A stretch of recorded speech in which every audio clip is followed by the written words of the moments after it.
Olá, quinta-feira, 26 de maio, estamos juntos iniciando mais um programa Assunto do Dia aqui na tela da Rede Brasil de Comunicação e hoje é o Dia Nacional de Combate ao Glaucoma e este é o tema dessa edição. Vamos falar sobre essa doença ocular capaz de causar cegueira, então muita atenção ao programa desta quinta-feira.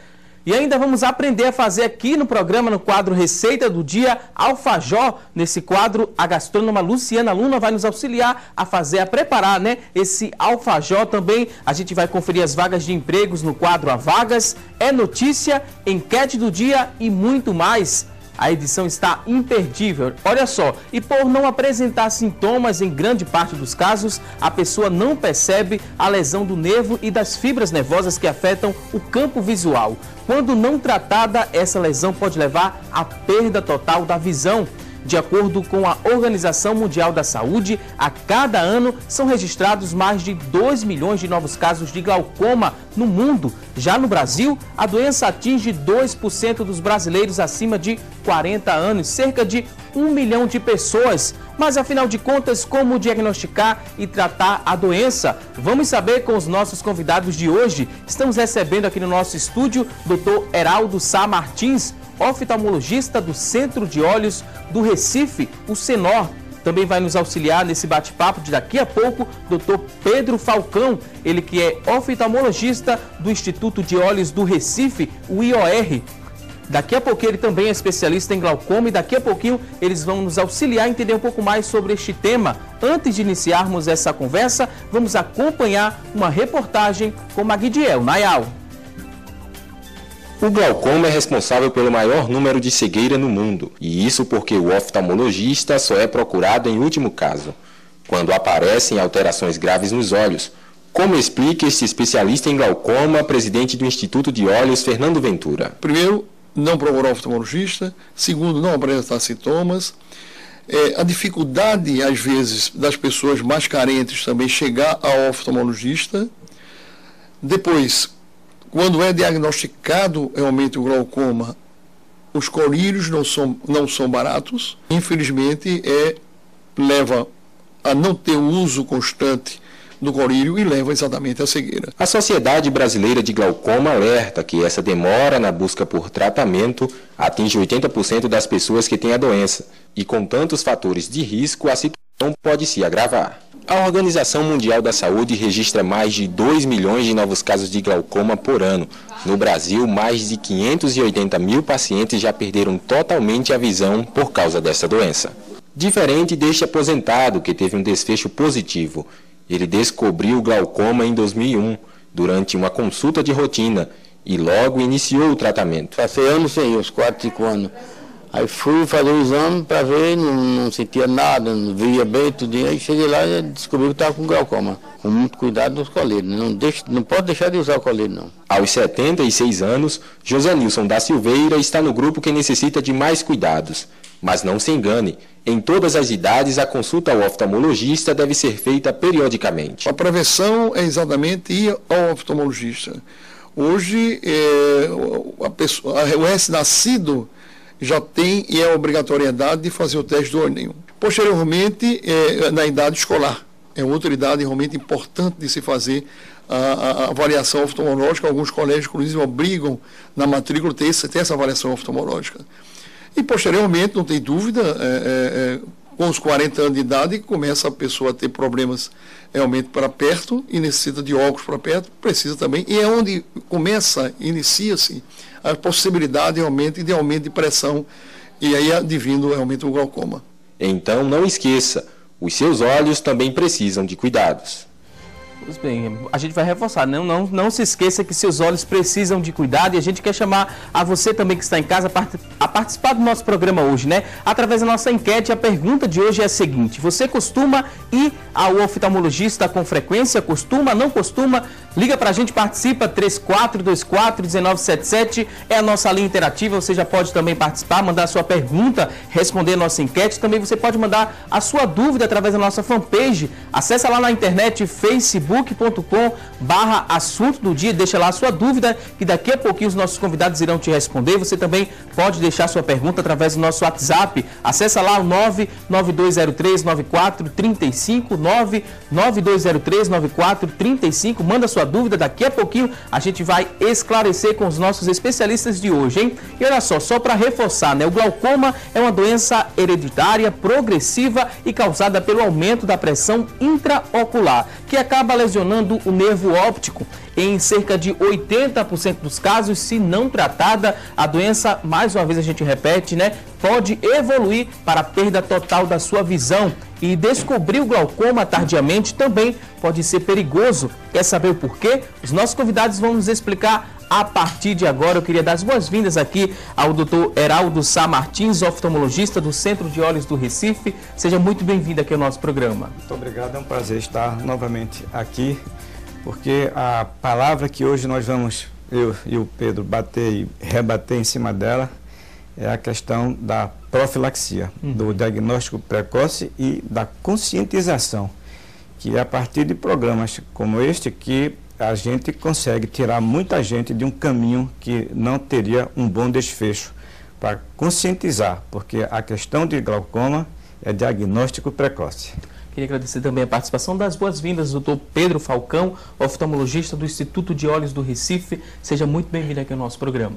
Muito obrigado, Walter, pelo convite. E é importante sempre que a gente fala numa patologia dessa magnitude, que é o glaucoma, cujos resultados, caso não seja tratado, são irreversíveis, é necessário, como o Heraldo falou, a prevenção, a profilaxia, a busca do paciente pelo oftalmologista para que esse examine e diagnostique a patologia. Não há sintomas que indiquem que o paciente tem glaucoma. O glaucoma crônico. O glaucoma agudo é aquele glaucoma que a dor é grande e o paciente procura o serviço de urgência. Mas o glaucoma que a gente está falando, e a preocupação maior é o chamado glaucoma primário de ângulo aberto. É aquele glaucoma silencioso, traiçoeiro, que o paciente espera ter algum sintoma e nunca tem. A não ser que ele vá ao oftalmologista e seja diagnosticado. Esse é o perigo, né, doutor Heraldo?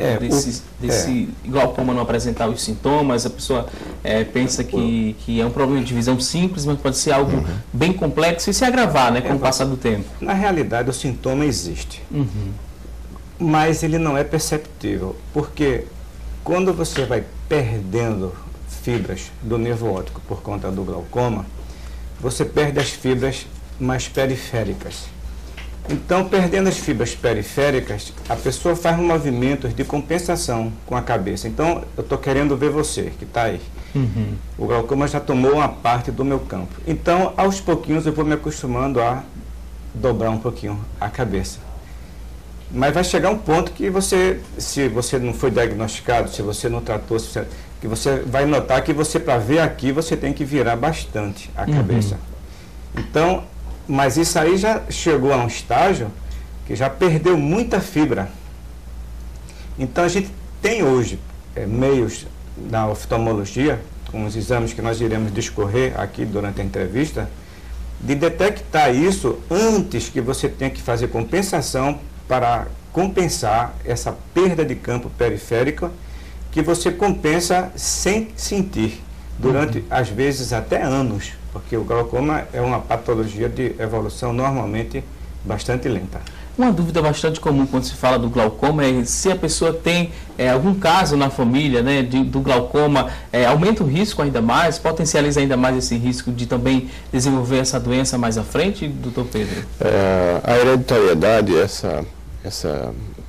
a frequência de antecedentes na família é muito importante porque ela sugere não só a possibilidade daquele paciente desenvolver, porque ele tem a informação genética para tal, mas também o risco que ele apresenta aumentado e que vai fazer com que seja necessário um acompanhamento constante desse paciente, dada a hereditariedade.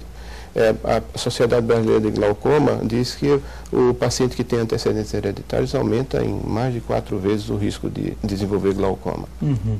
É bom a gente ressaltar para quem está em casa e reforçar, né? Vamos visitar o oftalmologista, mesmo que não tenha nenhuma queixa, né, de algum problema na vista, mas é bom. E com que frequência deve ser essa visita ao oftalmologista, doutor Heraldo? O que a gente poderia trazer de dica para quem está em casa? Essa frequência varia do caso a caso. Primeiro tem que saber se você está no grupo de risco. Uhum. Então, se você não sabe ainda se tem glaucoma, mas, por exemplo, se você tem a hereditariedade, tem uma tia, tem um irmão, tem um pai, um filho, ascendente ou descendente colateral, esse aí já mostra que você tem que procurar bem mais cedo, já na fase pré-adolescente, já deve pelo menos fazer, se bem que é feito hoje também já na fase escolar, né, pré-escolar. Já tem o exame obrigatório, que antigamente não se fazia. Já começa bem cedinho, criança, né? Depois, se você for uma pessoa que tenha no seu gene cor negra, que somos quase todos nós, certo? Pode ser alvinho como você, mas você pode ter no seu gene, que quase todos nós brasileiros temos, se for procurar geneticamente, alguma miscigenação. Então, se a pessoa tem miscigenação negra ou se for negra, a tendência já aumenta cerca de 3 a 4 vezes mais a possibilidade de você ser portador, de vir a ter glaucoma.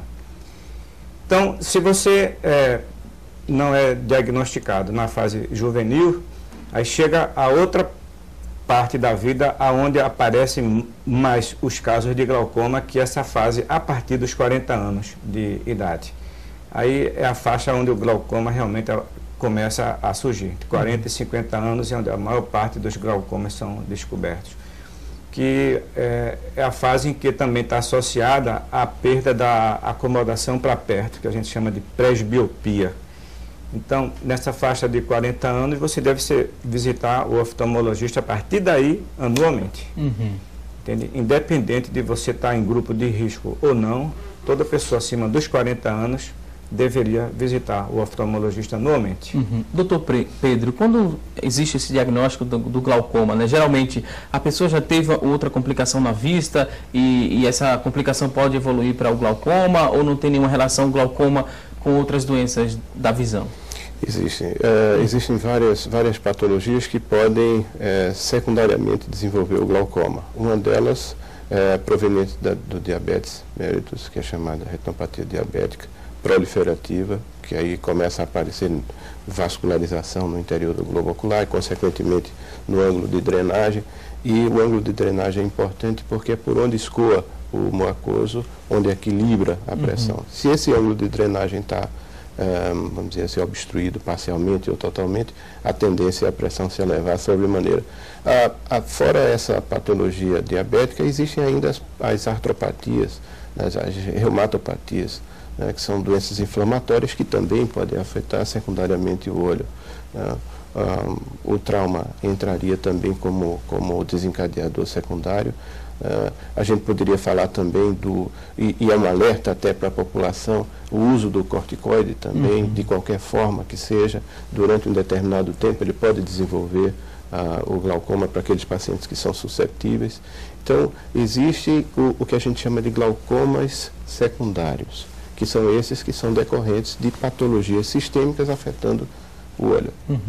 Doutor Heraldo, quando o paciente chega na clínica, doutor Pedro também pode nos auxiliar, qual o exame é o feito? É o exame de fundo de olho para verificar se a pessoa tem glaucoma ou não? Como é que funciona esse procedimento na prática, né? As pessoas têm essa dúvida, eu tenho em casa alguém com glaucoma, queria fazer o exame para ver se também tem um potencial para desenvolver a doença. Que exame é que é feito? Como é que é feito esse diagnóstico? Bom, logo de cara, a gente tem 3 aliados nossos. Um é a chamada anamnese. É saber do paciente a questão da hereditariedade, a gente vê a cor do paciente, a idade do paciente. Então, a anamnese é a primeira arma que o oftalmologista dispõe. Depois disso, é feito o exame, que é o exame assim, mais comumente feito, que é a pressão ocular, porque a grande maioria dos glaucomas estão associados a um aumento da pressão interna do olho, né? Essa hipertensão, que pode levar a glaucoma ou não, é outro fator. Então, a pressão ocular, hoje em dia, tem equipamentos automatizados, que são aparelhos que fazem assim, a triagem, é feita em todos os pacientes que se consultam com o oftalmologista. E se você vai examinar o paciente, você vai sempre olhar o fundo do olho para ver a cabeça do nervo óptico, que é lá onde a gente vê o dano que o glaucoma faz, que é aumentar uma escavação, feito um buraquinho que tem no meio desse nervo óptico, que é a chamada escavação. Se essa escavação tiver um aumento, já liga uma luz amarela, vermelha, dependendo do tamanho, da porcentagem entre a papila do nervo óptico e essa escavação. Então, se alguma coisa levou você a ter essas suspeitas, então você vai agora fazer o diagnóstico mais armado, mais especializado, né? Você vai, por exemplo, registrar o tamanho dessa escavação, a profundidade dela, porque, inclusive, às vezes, em alguns pacientes, você não consegue diagnosticar o glaucoma assim de vez, por mais equipamentos, por mais tecnologia que você tenha. Tem pacientes que às vezes você só vai definir que ele tem glaucoma depois de 1, 2 anos. Então, se ele tem um aumento de escavação, tem fator de risco e a pressão ocular dele está elevada, você vai fazer um exame do campo visual, porque, como eu falei no começo, você começa a perder seu campo visual, mas você não sabe, você não tem como aquilatar se você tem uma área cega no seu campo de visão. Então, a campimetria, o exame de campo visual, é o exame ainda, digamos, ouro para diagnóstico, assim, em massa do glaucoma. Então, anamnese, pressão ocular, campimetria. A partir daí, exames mais especializados, por interferometria óptica, para você mapear com laser a cabeça do nervo óptico. Então, a gente só vai para os exames mais especializados. Luzinha amarela dizendo, vá procurar mais glaucoma, porque apesar de tudo ainda não dizer que tem, mas existe a possibilidade de ter. Então você faz chamada análise da camada de fibras nervosas, porque quando você perde fibra do nervo óptico, a sua retina fica mais fina. Então, se você vê locais de afinamento da retina, você tem programas que indicam se você tem glaucoma, ou se você está propenso, se você é um paciente que deve ser examinado com mais frequência. Aí bate de novo na pergunta que você perguntou, com que frequência? Então, se eu pego um paciente desse que eu estou altamente suspeito, mas ainda não tenho um diagnóstico de certeza, eu talvez queira ver esse paciente a cada 6 meses, entende? Outro, talvez eu queira ver com 1 ano. Então, cada caso será um caso diferente. Mas o armamentário que temos hoje para diagnóstico do glaucoma, principalmente nessa área de interferometria óptica e área que a gente chama de imagem, é enorme. Tendo a certeza, né, diante de todo esse processo que o doutor explicou, doutor Pedro, tendo essa certeza, como é que funciona essa questão do tratamento? Vai ser logo receitado ali o colírio, não vai? Como é que funciona na prática após ter a certeza de que a pessoa está com glaucoma? Eu acrescentaria ainda no exame clínico, que o Heraldo citou, um exame chamado gonioscopia, onde a gente determina qual é a abertura do ângulo da câmara anterior, para saber em que condições esse líquido está escoando, se com dificuldade, já que o ângulo pode estar estreito, ou um ângulo aberto, onde não há nenhum impedimento, pelo menos aparente. E com relação à pergunta, como que a gente faria o tratamento? Primeira coisa que a gente tem que fazer é separar o ângulo, o glaucoma de ângulo aberto, o glaucoma de ângulo estreito. Se é um glaucoma primário, que apareceu por si só, sem nada que desencadeasse, ou se é um glaucoma secundário, que a gente precisa tratar a patologia primária e, consequentemente, o glaucoma. Então, A gente tem hoje em dia colírios que são bastante potentes, né? A gente tem 4 linhas de medicações que são, vamos dizer assim, o top de tratamento. Então, medicações isoladas, medicações combinadas, existe uma medicação que a gente chama análogo de prostaglandina, que é extremamente potente, que hoje em dia está sendo utilizada até como primeira linha de tratamento, mas não fica só no tratamento medicamentoso. A gente ainda dispõe do tratamento com laser, né?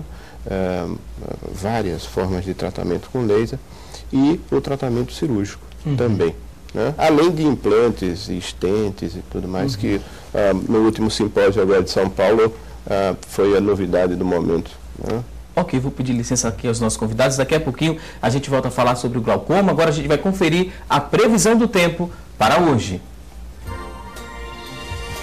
A previsão para a região metropolitana é de sol com algumas nuvens. Chove rápido durante o dia e à noite. Recife, mínima de 22, máxima de 29 graus. Ipojuca, mínima de 21, máxima de 27 graus. Toritama, mínima de 22 e a máxima de 30 graus. Agora a gente vai a um rápido intervalo, daqui a pouquinho tem mais assunto do dia. Não saia daí!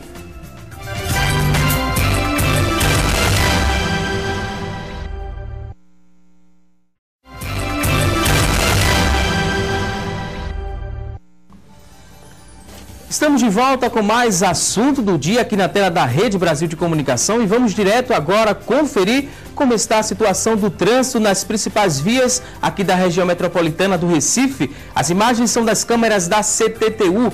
Vamos conferir juntos. A primeira câmera está ali na Avenida Agamenon Magalhães, próximo à UPE, sentido Olinda. Trânsito aí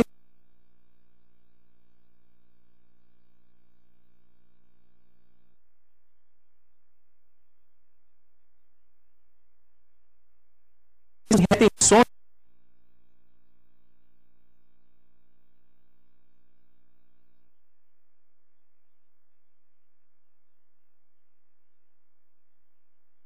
Atrapalhar a sua vida motorista, você que vai precisar utilizar, né, a Avenida 17 de Agosto, não vai encontrar complicações. Agora a câmera na Avenida Mascarenhas de Moraes, na Ibiribeira, o trânsito também está fluindo, sem retenções. Você, motorista, que vai precisar utilizar a Avenida Mascarenhas de Moraes a esse horário da manhã, não vai encontrar congestionamento.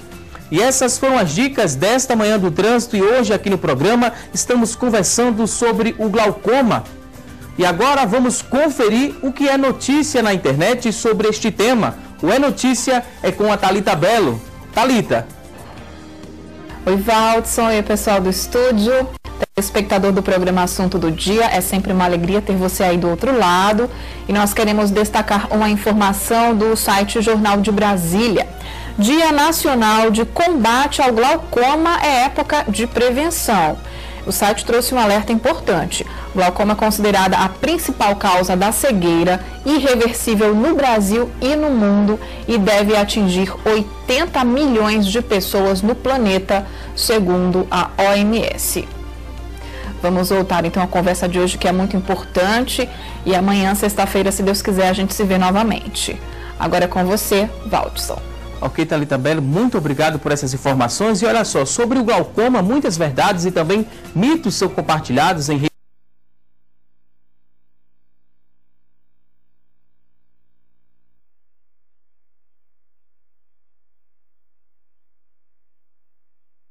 Nossos convidados irão nos ajudar a partir de agora a entender um pouco mais, né, o que é mito e o que é verdade sobre o glaucoma. E a primeira tela diz o seguinte, vamos saber se é mito ou verdade. As crianças podem ter glaucoma. Isso aqui é mito ou verdade, doutor Pedro, doutor Heraldo, pode nos auxiliar a entender. É mito ou é verdade? É verdade. É mais do que verdade.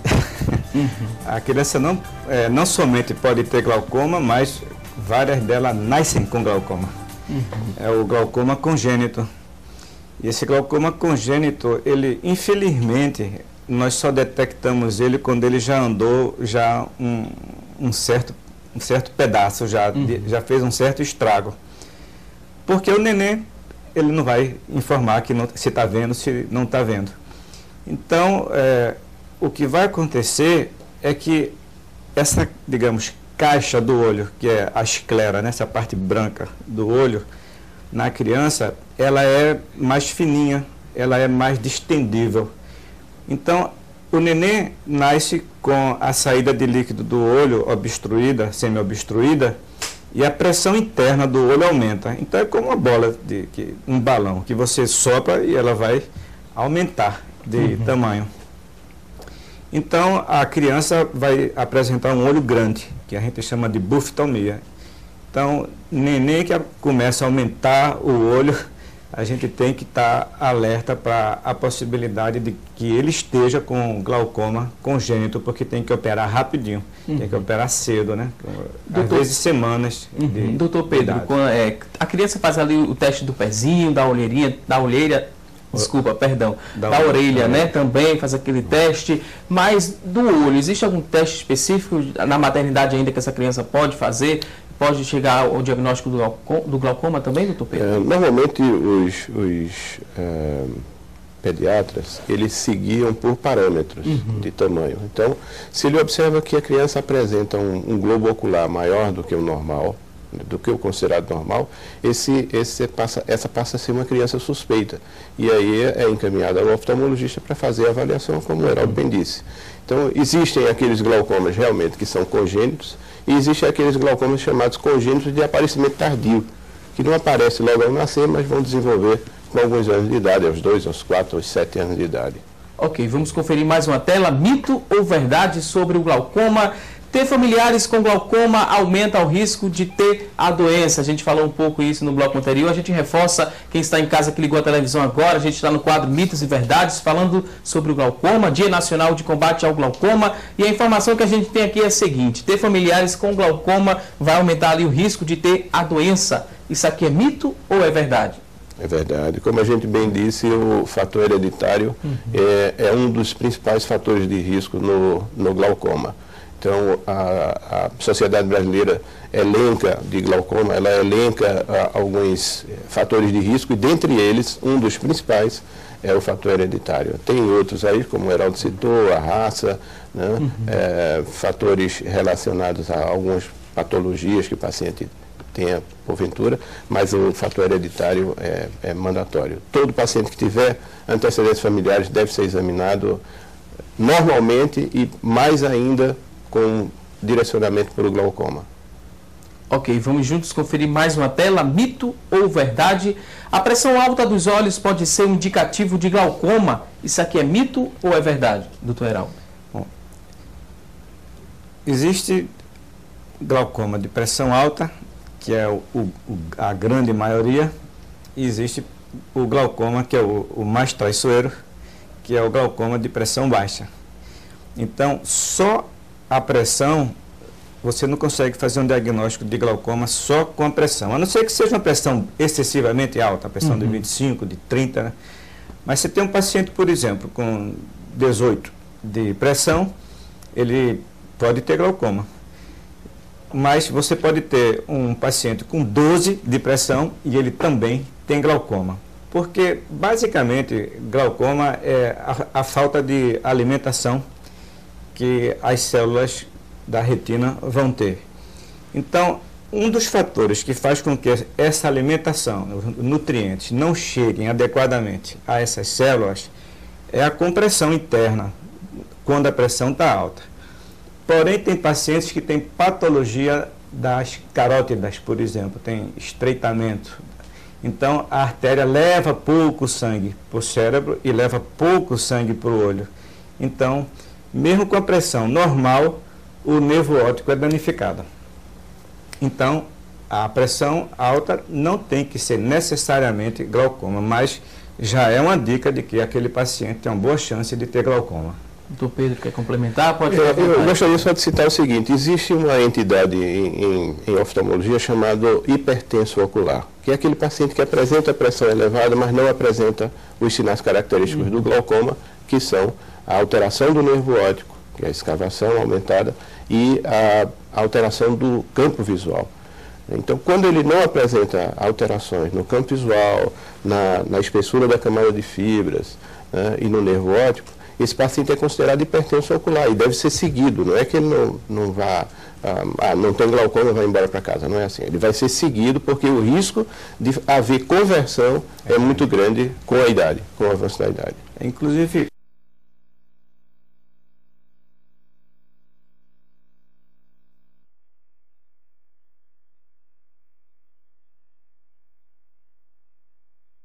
sem sinal nenhum de glaucoma. Quando seguiram eles por 5 anos, uma boa parte desses que só tinham hipertensão, depois de 5 anos, uma boa parte tinha glaucoma. Então, todo paciente que foi hipertenso ocular, a gente não pode botar a etiqueta de glaucoma nele, mas que suspeito tem que ser seguido de perto, é verdade. Ok, vamos conferir mais uma tela, mito ou verdade? Vamos lá. Mesmo com a pressão ocular baixa, né, a visão ela pode continuar piorando em relação à pressão baixa agora ocular. Mesmo com essa pressão ocular baixa, a visão pode continuar piorando? Pode, não pode? Mito, verdade? Agora há pouco o Heraldo falou dessa possibilidade. O paciente com pressão dentro do limite de normalidade, pelo menos estatisticamente normal, ele pode vir a apresentar uma alteração dessas fibras, né? Então, existem alguns fatores que estão relacionados, fatores vasculares, né, fatores bioquímicos, que podem causar dano à fibra nervosa, sem necessariamente depender da elevação da pressão. Doutor Heraldo quer complementar também? Pode ficar à vontade. Se bem que a pergunta está falando que se a gente baixar, se mesmo assim ele ainda pode perder, pelo que eu estou entendendo aí. E isso também acontece. Você baixa, o paciente tem a pressão, por exemplo, de 25, você baixou para 16, mas ele ainda pode continuar perdendo. E é por isso que a gente nunca pode dizer que o paciente está curado de glaucoma. Paciente nenhum, nem paciente de colírio, nem paciente de laser, nem paciente de cirurgia, que o glaucoma, às vezes, você pensa que resolveu o problema por ter baixado a pressão, por ter feito a cirurgia, mas ele ainda pode continuar perdendo. Por quê? Você conseguiu baixar, digamos, de 25 para 16 a pressão desse olho, mas aquele paciente ele só não estará perdendo se a pressão dele tiver de 12. Então, a gente tem que seguir fazendo esses exames, né, de espessura de fibra nervosa, de campo visual, porque se a gente tiver baixado, a pressão está assim, num baixo aceitável, não quer dizer que ele não pode continuar perdendo, não. Ele pode continuar perdendo, mas se a gente sentir que ele ainda está perdendo qualquer coisa, a gente vai usar mais armas para baixar mais ainda essa pressão. Eu gostaria só de completar uma coisa, é um alerta na realidade, porque às vezes o paciente associa muito o glaucoma com a baixa visual. E na realidade o glaucoma não baixa a visão, ele piora campo de visão. Então, os pacientes às vezes dizem assim, eu não tenho glaucoma porque minha visão está normal. E às vezes o glaucoma já está avançado e ele ainda continua enxergando numa distância compatível com a normalidade. Então, é um alerta para não associar glaucoma com baixa visual. Embora possa ocorrer, mas o mais comum é que haja perda de campo. Ok, boa explicação, ótima explicação para quem está em casa, vale o alerta, né? Para quem está acompanhando o nosso programa. Vamos continuar aqui, mais uma tela, mito ou verdade sobre o glaucoma. E o glaucoma deixa o paciente cego, mito ou verdade? Isso aí eu vou arriscar responder, que no começo do programa a gente já trouxe essa informação, né? Que se não cuidado, né? O glaucoma ele pode levar à cegueira sim.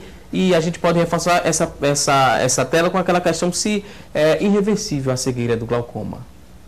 Podem ficar à vontade, doutor Pedro, doutor Heraldo. No Brasil, a gente não tem, assim, estatísticas tão boas como, por exemplo, as americanas, que é tirada do sistema do Medicare. Mas eu vi um artigo recente de estatística de que, uma vez diagnosticado o paciente de glaucoma, mesmo assim, ainda cerca de 5% dos pacientes caminham para a cegueira de pelo menos um dos olhos, mesmo diagnosticado. Mas o paciente diagnosticado e tratado não quer dizer que ele esteja sendo tratado. E aqui vai um alerta para quem tem parentes com glaucoma. É importantíssimo a participação da família, porque você diagnostica glaucoma num paciente, digamos, com 65, 70 anos de idade, passa o colírio, ele volta e você mede a pressão, tá ótimo, a pressão sua está, digamos, em 11, 12, beleza. Esse paciente é um paciente que, às vezes, ele se esquece os compromissos, ele não paga as parcelas, ele é um paciente que nem sempre ele vai se lembrar de colocar a medicação. Então, é aí que entra a importância da família, que todo paciente que for diagnosticado de glaucoma, que ele tiver uma certa idade, a família esteja fiscalizando se ele efetivamente está colocando o colírio dele, porque ele pode colocar, aí de repente chegou no fim do mês, secou o colírio, ele não comprou um novo, aí ele vai se lembrar 10 dias depois que precisa repor o colírio. E nesses 10 dias são célulazinhas que estão morrendo. Então é muito importante a participação da família em assistir o paciente que tem glaucoma, ficar de olho, fica cobrando dele. Ok, vamos conferir mais uma tela, mito ou verdade sobre o glaucoma, e aqui a gente volta a falar sobre essa questão da cegueira, né? A cegueira causada pelo glaucoma é reversível? Mito ou verdade, doutor Pedro? É mito, porque na realidade é uma cegueira irreversível, né? É por isso que a luta diária do oftalmologista que lida com glaucoma é exatamente evitar essa cegueira. A Organização Mundial de Saúde classifica o glaucoma como a primeira causa de cegueira irreversível. Porque ele coloca a catarata como primeira causa de cegueira, mas a catarata é reversível. Né? E o glaucoma seria a segunda causa, mas como ele é irreversível, então é a primeira causa.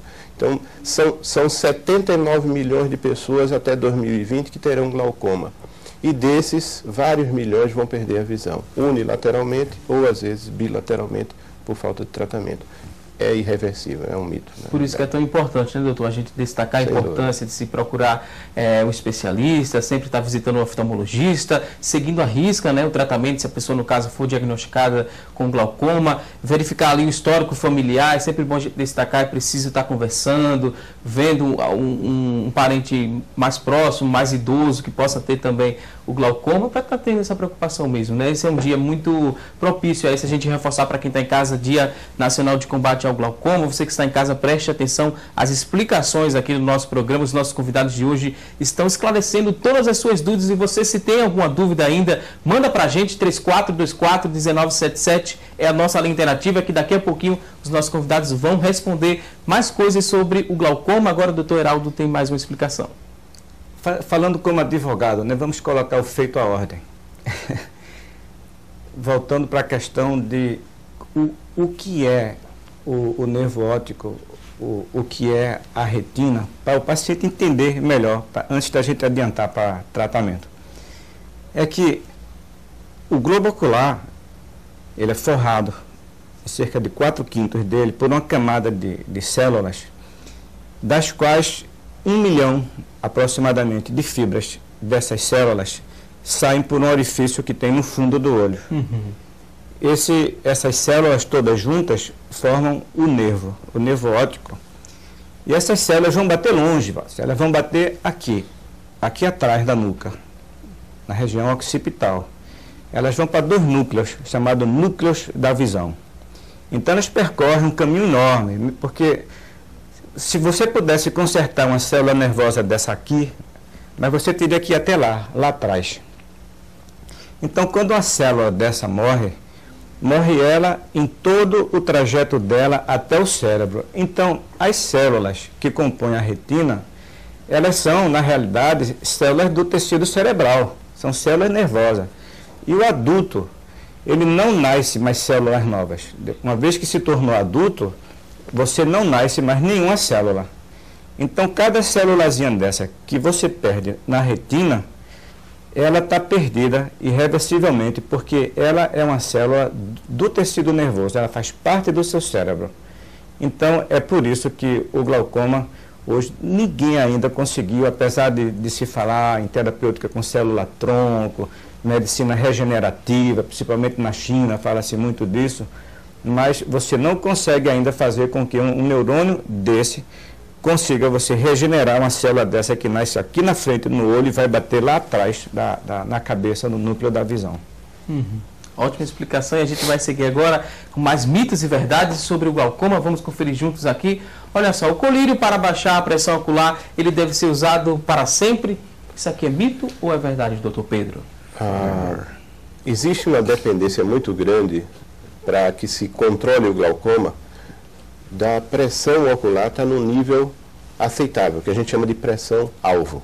Então, para que essa pressão chegue a esse limite, é necessário o uso do colírio. Então, o colírio, enquanto o paciente for portador do glaucoma, né, ele pode se submeter eventualmente a uma cirurgia para correção, implante de stent, uma cirurgia laser, e às vezes o colírio ele pode ser reduzido e às vezes até anulado, se tornar desnecessário. Isso após um procedimento cirúrgico que controle o glaucoma 100%. Mas se isso não ocorrer, há necessidade de usar continuamente, sempre seguindo as orientações médicas, porque o que mais acontece no tratamento medicamentoso é a não fidelidade do paciente ao tratamento. A dificuldade, às vezes, de instilar o colírio. O paciente, às vezes, ele está utilizando o colírio, mas utilizando de uma maneira incorreta, nos horários incorretos. E isso faz com que o efeito não apareça na sua totalidade. É um perigo, né? Ele iniciar esse tratamento, depois para, às vezes, como o doutor Heraldo estava falando, fica alguns dias até comprar um novo colírio. A situação agrava um pouco mais. O que é que acontece nesse meio tempo? Né? Nesses 10 dias que ele deixa de usar esse colírio, que interrompe o tratamento, depois ele volta a fazer esse tratamento. O que é que acontece na prática? Morrem células e cada uma dessas que morre está morta. Então ele vai diminuindo.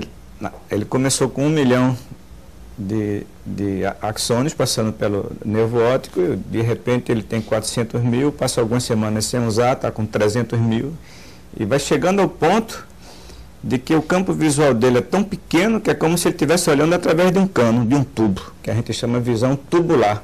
Ou seja, ele olha para o seu rosto e ele não vê do seu pescoço para baixo, ele só vê o seu rosto. Esse é o glaucoma já em estágio bem avançado. E também nessa questão que o Pedro estava falando de colírio, existe a possibilidade de que você usa um colírio durante um certo tempo, é como se o olho se acostumasse àquilo e não reage mais. Então, você às vezes tem que associar mais outro para chegar àquela pressão-alvo, né? Ou então você tem que mudar para outra categoria farmacológica para que a pressão-alvo seja atingida. Por isso que também é importante que o paciente que já está em terapêutica com colírio, ele não desapareça, porque talvez ele volte com 6 meses, 1 ano, e aquele colírio que estava trazendo ele para a pressão-alvo não está mais trazendo. O oftalmologista tem então que modificar para outra categoria, ou então dizer, com colírio não vai dar mais, a gente vai então entrar em cirurgia. Então é muito importante esse acompanhamento frequente, uma vez diagnosticado. Ok, vou pedir licença aqui aos nossos convidados. Vamos a um rápido intervalo. Você tem alguma dúvida sobre o tema que estamos conversando hoje aqui no programa? Liga para a gente, participa, 3424-1977 é a nossa linha interativa, 3424-1977. A gente vai a um rápido intervalo e até já!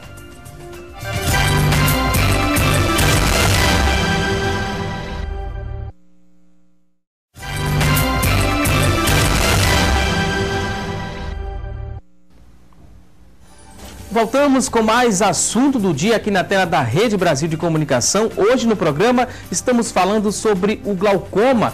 E a gente vai seguir aqui com o programa trazendo mais mitos e verdades sobre este tema. Você tem alguma dúvida sobre o glaucoma? Vamos tirar juntos aqui, esclarecer essa dúvida juntos aqui no nosso programa. E a gente está no quadro Mitos e Verdades. O que é mito, afinal de contas, e o que é verdade sobre o glaucoma? Vamos acompanhar o que diz essa tela sobre mito ou verdade. E olha só, quando o olho ele começa a lacrimejar, pode ser sinal de glaucoma? Doutor Pedro, doutor Heraldo, que está nos auxiliando, né, a entender um pouco mais sobre este tema desde o início do programa. Doutor Pedro, quando o olho ali começa a lacrimejar, pode ser um sinal de glaucoma? Não pode? Isso aqui é mito ou é verdade? O lacrimejamento é um sinal, na realidade, inespecífico. Você não pode atribuir o fato do lacrimejamento a essa ou aquela outra patologia. Mas no glaucoma, como a gente falou desde o começo, e é bom ressaltar para que a população tenha leve essa impressão, é que o glaucoma, na maioria dos casos, é indolor, ele não se manifesta. Né? Na maioria dos casos, tem pacientes que eventualmente falam de a presença de halos coloridos, uma sensação de peso no olho, mas na maioria dos casos, na grande maioria, é indolor. Tá? Ok, vamos conferir mais uma tela, mito ou verdade sobre o glaucoma. E os colírios, eles devem ser usados, essa aqui a gente respondeu no bloco anterior, se pode ser usado ali para o resto da vida. Doutor Pedro, se quiser complementar bem rapidinho essa informação, já que a gente trouxe no bloco anterior, só para reforçar, os colírios, eles devem ser usados por toda a vida? Como bem disse o Heraldo, existem colírios que desenvolvem o que a gente chama de taquifilaxia, que é a redução na capacidade de controle ao longo do tempo. E aí a gente vai substituindo ou adicionando outros colírios. E enquanto o paciente tiver glaucoma, naturalmente ele vai necessitar usar o colírio. Então o colírio, desde que ele não faça nenhum procedimento para corrigir o glaucoma cirúrgico, ele vai precisar do uso do colírio sempre. A gente reforça essa questão do uso do colírio, porque também não é um colírio que é com preço barato, que a gente poderia ser um preço acessível, né? É um pouco caro esse tratamento, por isso que a gente fala essa questão que às vezes a pessoa interrompe, né, e espera receber dinheiro para comprar mais à frente, demora uns 10, 15 dias para conseguir esse colírio de novo. A gente reforçou, né? Quando se quebra essa sequência de tratamento pode ser prejudicial, né? A gente fala que não é um tratamento barato, doutor Heraldo. Não. O tratamento é caro. Se bem que há programas aqui, através da Prefeitura, do LAFEP, aqui em Pernambuco, que fornece colírios para glaucoma. Mas você tem que... Há uma burocracia para fazer, mas uma vez que é feito o cadastro e você vai mensalmente, você consegue colírios que são dados pelo governo. Vamos conferir agora mais uma tela, mito ou verdade. Essa aqui é uma informação que muita gente que está em casa acompanhando, né, vai ficar atento para ver essa explicação, se há como evitar a instalação do glaucoma. Muita gente tem essa curiosidade. Existe a possibilidade, há como evitar a instalação do glaucoma?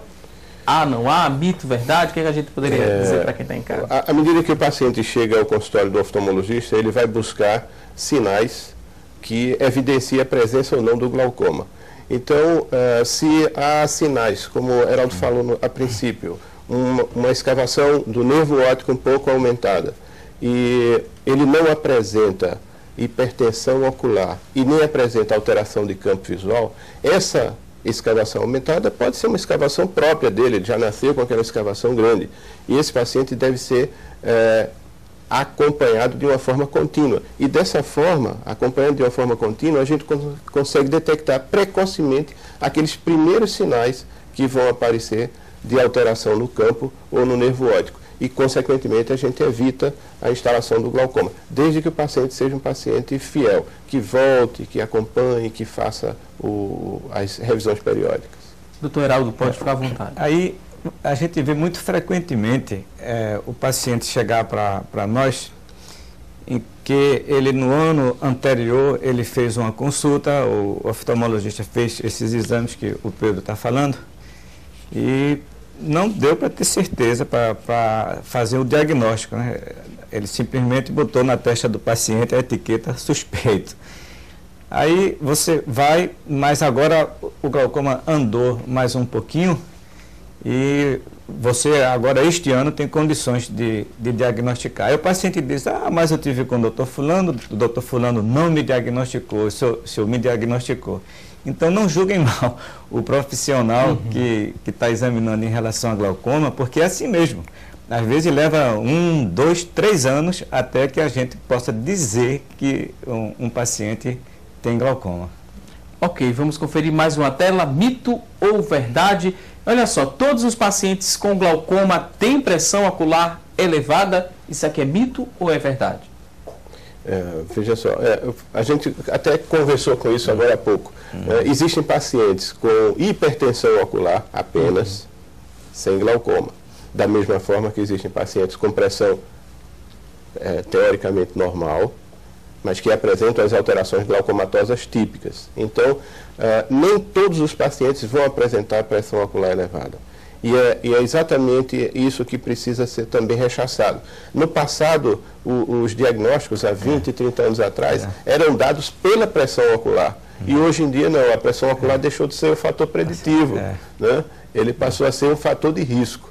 E aí a gente tem outros fatores que são as alterações de campo, as alterações de espessura de fibras e a alteração do nervo óptico propriamente dito, né? Associados aos antecedentes familiares, a toda a história da anamnese que foi colhida na primeira consulta. Em relação a essa questão das cirurgias, né? Em quais casos vocês indicam cirurgia, vocês como especialistas nesse tema, né? Todos os casos de glaucoma não vão levar à cirurgia. Em quais casos vocês analisam que vale a pena fazer essa cirurgia? O que é que a gente poderia falar para quem está em casa, que tem essa curiosidade em relação, a gente falou um pouco do tratamento, essa questão de chegar ao ponto de fazer a cirurgia. Em quais casos vocês indicam? Tá bom, vamos somar minha experiência agora com a do Pedro, porque aqui é um caso a caso.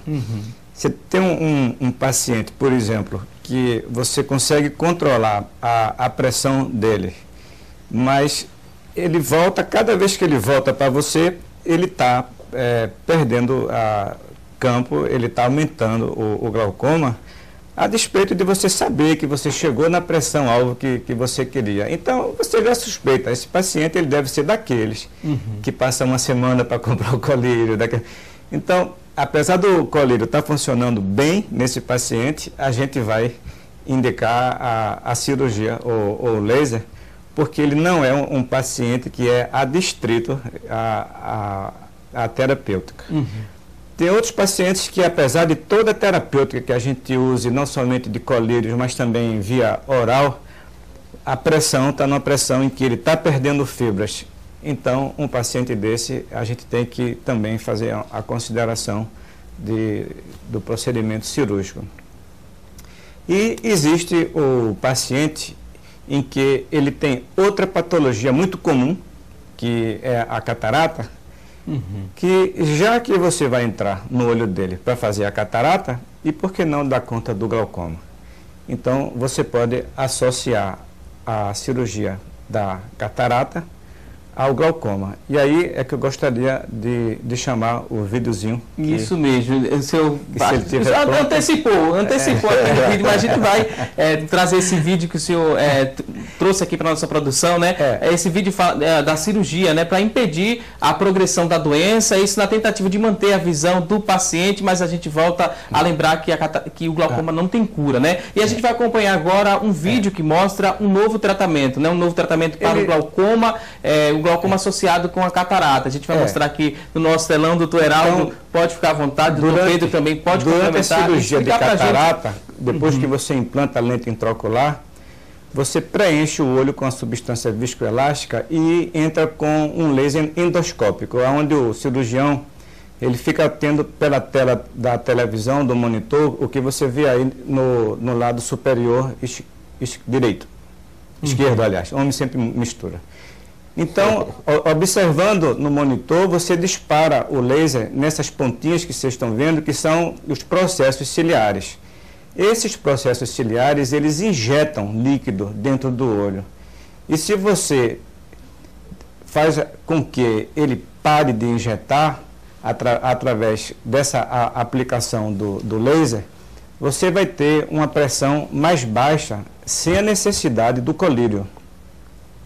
Então, esse é um tratamento em que você, ao tratar a catarata, você também estará tratando o paciente do glaucoma, e depois da catarata, ele não terá mais aquela obrigação de ficar utilizando o colírio para o restante da vida, e você aumenta somente 2 minutos no tempo cirúrgico, coagulando esses processos ciliares, como está sendo mostrado aí no monitor, a imagem ao vivo do que o cirurgião vê durante a cirurgia. É um tratamento novo, é um tratamento bastante utilizado, o que a gente poderia falar? O tratamento ele já está há 16 anos, mas ele foi mais popularizado de 5 anos para cá. Doutor Pedro também tem alguma coisa a complementar sobre esse tratamento? Eu gostaria só de falar algumas coisas rapidamente. Primeiro, tratamento cirúrgico ou a laser, ele é executado quando a gente não consegue controlar esse paciente com medicação. Tratamento medicamentoso é mandatório, porque a gente evita da gente mexer no olho. Então, quanto menos se mexe no olho, melhor.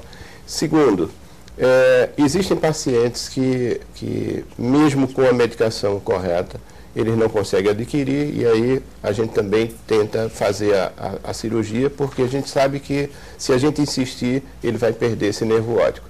E com relação à cirurgia, a trabeculectomia é a cirurgia que é mais realizada em todo o mundo.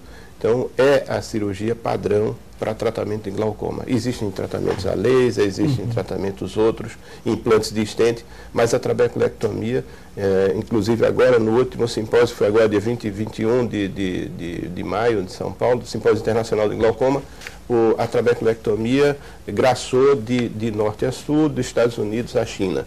Então, todos fazem trabeculectomia como padrão ouro.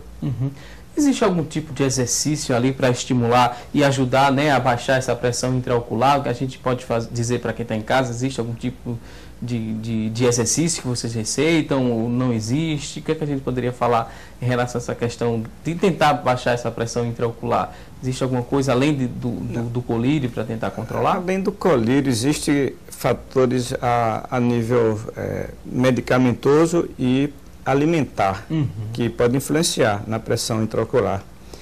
Medicamentoso, o Pedro já falou, que é a cortisona. Agora, a cortisona está em muito local, né?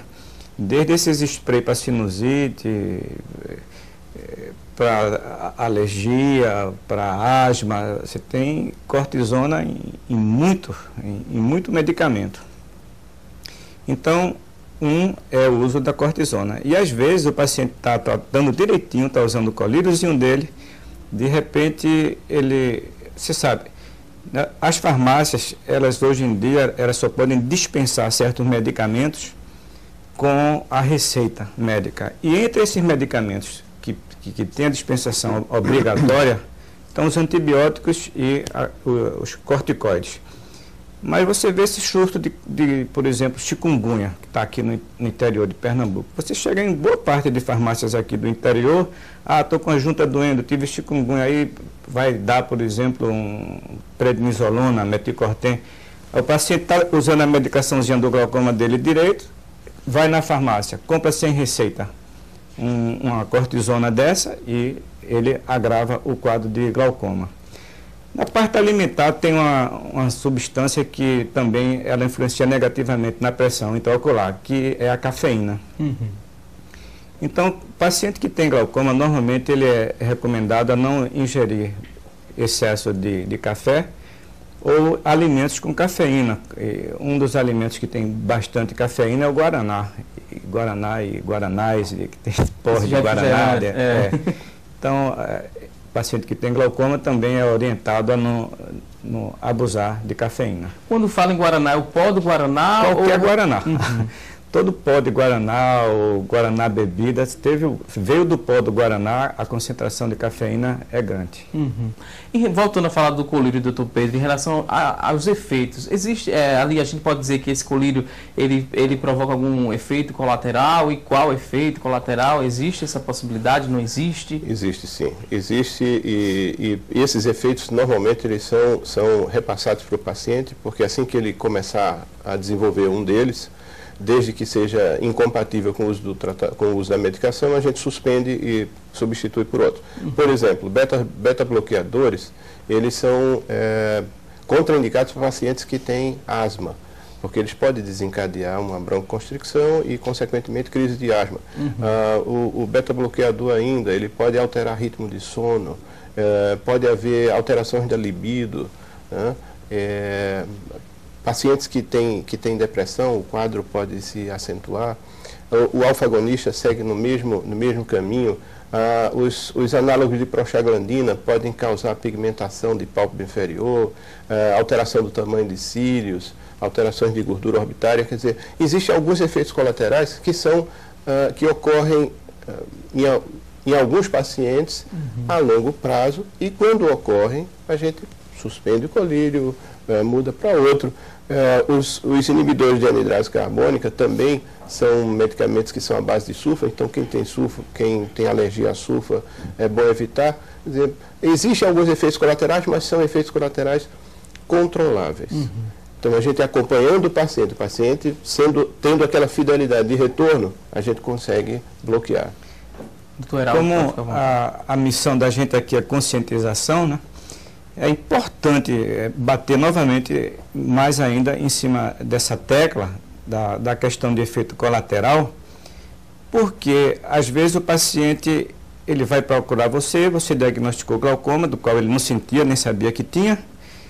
Aí você coloca, então, um colírio que vai fazer o olho ficar bem vermelho, como é o caso dos análogos da prostaglandina. Eu não tinha o olho vermelho, o doutor me passou esse colírio, agora eu estou com o olho vermelho, então vou deixar e abandono o tratamento.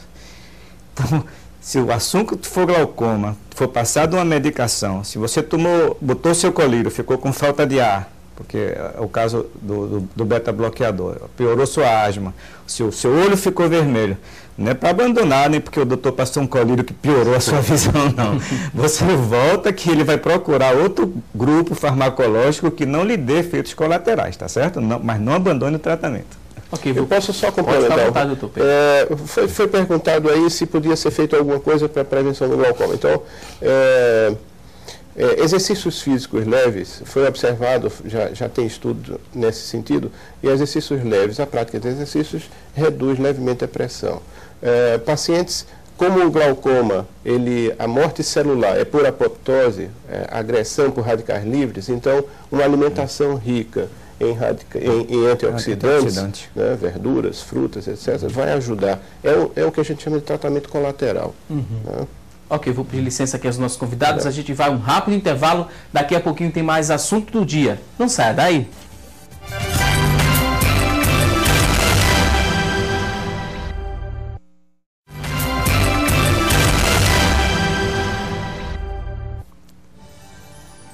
Estamos de volta com mais assunto do dia e agora vamos aprender como fazer alfajor de doce de leite no quadro Receita do Dia. A gente vai seguir agora com o programa para responder, né, as dúvidas que chegaram através da nossa linha interativa 3424-1977. Você tem alguma dúvida, ainda pode mandar aqui para o nosso programa. Nossos convidados vão te responder. A gente vai conferir a primeira dúvida que chegou aqui no nosso telão. A Cícera Marques, ela que é de Peixinhos, em Olinda, ela diz o seguinte: tenho 53 anos, ela foi ao oftalmologista há 2 anos e descobriu que tem glaucoma. Inclusive, ela relata aqui que ainda usa os óculos, né, que o médico passou. O médico pediu para fazer exame, mas não pôde comparecer. Tenho dificuldades em marcar outra consulta. Como que eu devo proceder nesse caso? O que a gente poderia recomendar para ela? Ela tem 53 anos, foi ao especialista, descobriu que tem glaucoma, usa óculos, o médico passou um novo exame, ela não pôde comparecer, tem dificuldade de marcar outra consulta. O que ela deve fazer? O que a gente poderia auxiliar a Cícera Marques? Doutor Heraldo, doutor Pedro, podem ficar à vontade. Bom, eu queria dizer a Cícera que não tem nenhuma medicação caseira para glaucoma. Então, se o oftalmologista já diagnosticou, é porque só na consulta ele já tem fatores de certeza de que ela tem glaucoma. E em todo paciente que tem glaucoma, é importante que você registre os dados de base, qual seja a espessura da camada de fíbula nervosa, a escavação do nervo óptico, a perda campimétrica, para que quando ela volte no próximo ano, já tratada, ele saber se aquilo está aumentando ou não. Então, a finalidade desses exames que ele pediu é esse, para diagnosticar e para ter os dados de base dela. Então, ela tem que fazer qualquer sacrifício que seja possível, porque aí está em jogo uma visão, e voltar para fazer os exames e voltar ao oftalmologista, porque não vai ter nada em casa que ela vai poder fazer para deter esse glaucoma. Ok, vamos conferir mais uma pergunta que chegou através da nossa linha interativa. Dolores Veríssimo, de Alto da Conquista. Ela toma Sibcorte diariamente e esse medicamento pode causar glaucoma? O que a gente poderia responder? Veja só, os pacientes que fazem uso de corticoide, eles não devem ficar temerosos de tomar sua medicação. É bastante que ele procure o seu oftalmologista, para que o oftalmologista acompanhe esse tratamento e verifique se o corticoide realmente está induzindo ou não a elevação da pressão. Caso esteja, aí ele vai medicar para que essa pressão volte ao normal, e é comum, é esperado, que ao parar com a medicação do corticoide, essa pressão ela volte aos parâmetros anteriores.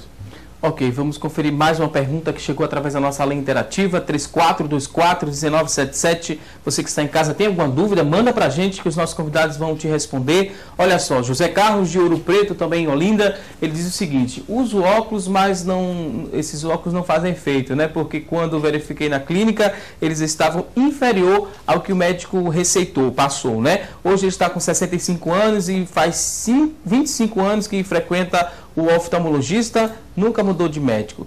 Isso tem influenciado no tratamento? Isso influencia no tratamento? É que ele não falou qual é o tratamento. Uhum. Então, acho que está difícil de dar uma resposta, porque a gente não sabe qual é o tratamento que ele está fazendo. Ele poderia, né, pode ligar para a gente e reforçar, José Carlos, qual é o tipo de tratamento que você está fazendo, para a gente responder com mais precisão. Tem outra pergunta do José Carlos, a gente vai conferir, pode colocar aqui na tela, produção, por favor. Vamos conferir. José Carlos, de Ouro Preto, aos 40 anos de idade, começou a se consultar com o oftalmologista, então passei ao médico todo ano. Descobri que tinha uma carnosidade e fiz uma cirurgia, mas não passei por um processo de tratamento após esse procedimento. Isso é correto, não é? O que a gente poderia responder em relação a essa questão da carnosidade, né? Ele fez essa cirurgia, mas não voltou para dar continuidade ao procedimento. É correto, não é? O paciente que é operado, seja lá do que for, na vista, ele tem normalmente 1 ou 2 ou 3 voltas programadas para acompanhamento.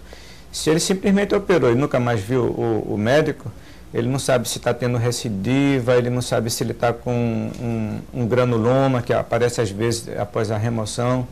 Então, o correto, se você operou uma carnosidade, é você pelo menos ter 2 retornos nas semanas seguintes à cirurgia. É muito importante dar sequência ao tratamento, independente se for o glaucoma ou não.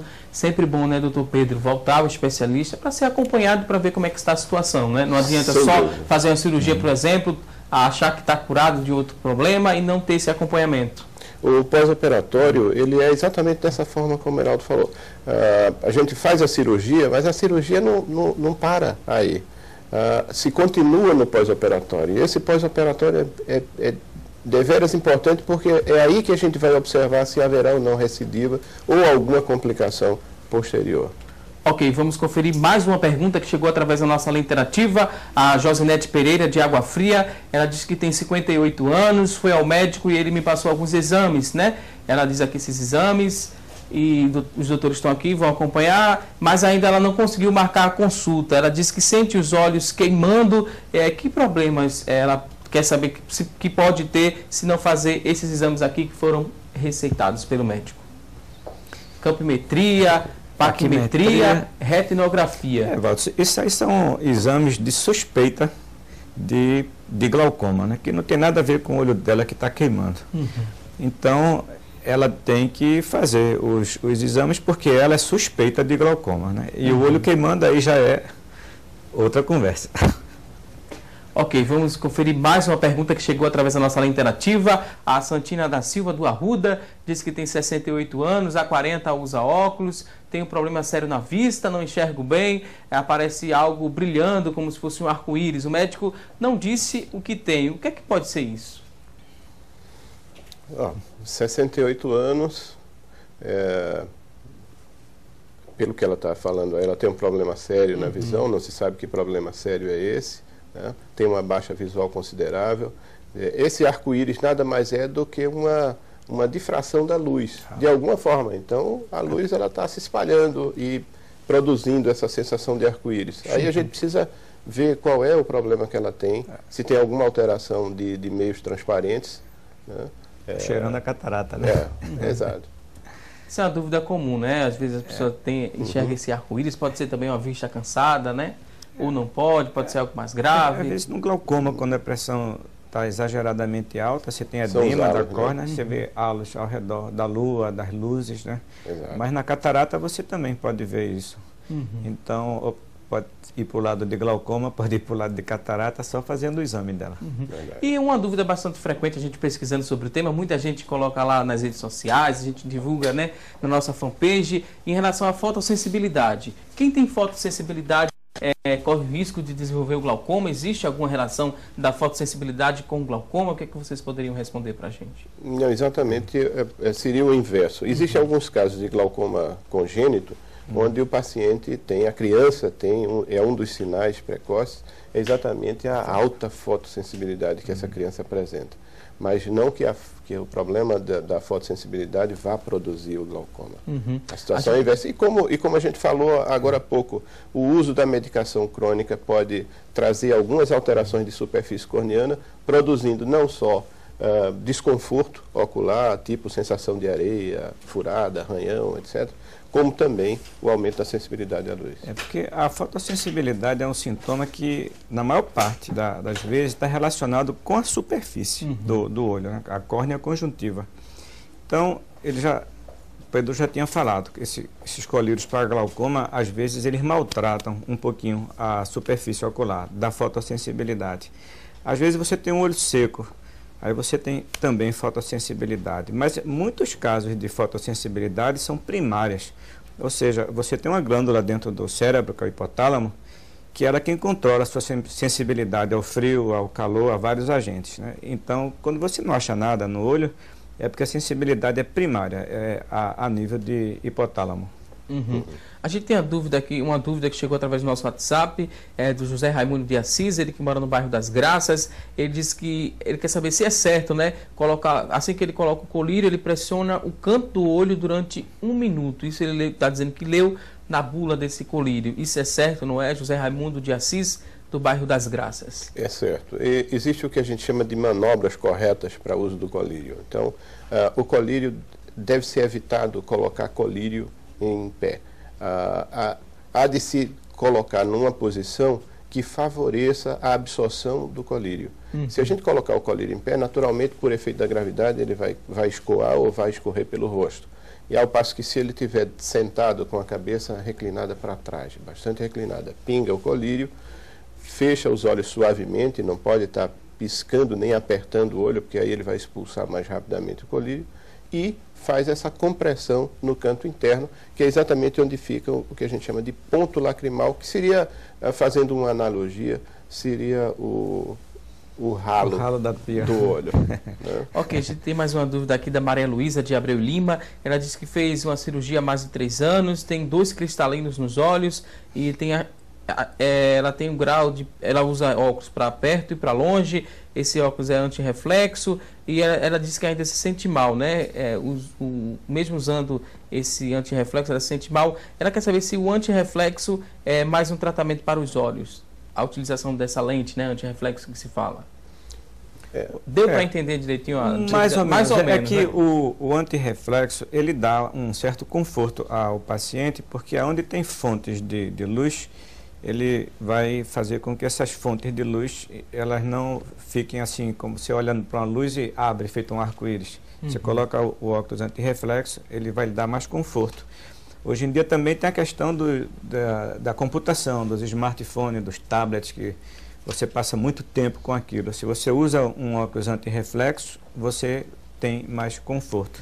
Então, no caso delas, ela já foi operada de catarata dos 2 olhos, já está com um óculos anti-reflexo, ela ainda não se sente confortável, aí tem que se procurar outras coisas. E uma das coisas que seria possível é que uma membraninha que tem atrás do cristalino, chamada a cápsula posterior, esteja um pouquinho opacificada. Aí a gente faz um laser, chamado de AG laser, abrindo, aí talvez ela se sinta melhor. Então, era o caso de examinar essa paciente. Perfeito. Ok, vou pedir licença aqui aos nossos convidados para a gente conferir agora o resultado da enquete de hoje. A pergunta foi a seguinte: você costuma ir ao oftalmologista com frequência? Olha só, 55% das pessoas que ligaram e participaram disseram que sim, 45% das pessoas que ligaram e participaram disseram que não, e a gente estimula, né, que esse número aumente cada vez mais, né, que é preciso, né, essa visita com uma certa frequência aos especialistas, né, o oftalmologista no caso. Queria agradecer a você que ligou e participou. O nosso programa está chegando agora na reta final. Queria abrir esse espaço para as considerações finais e agradecer a participação dos nossos convidados, Dr. Heraldo Sá Martins, oftalmologista do Centro de Olhos do Recife. Muito obrigado por sua participação. Pode ficar à vontade. Considerações finais. Obrigado, Francis. Então, eu queria dizer que dar parabéns a vocês da produção do programa, porque um programa como esse, em que a gente informa sobre uma questão tão crucial como é a visão, pela informação que demos e o alcance que vocês têm, pode ajudar a tirar uma quantidade grande de pacientes para um caminho que ele iria de perda visual.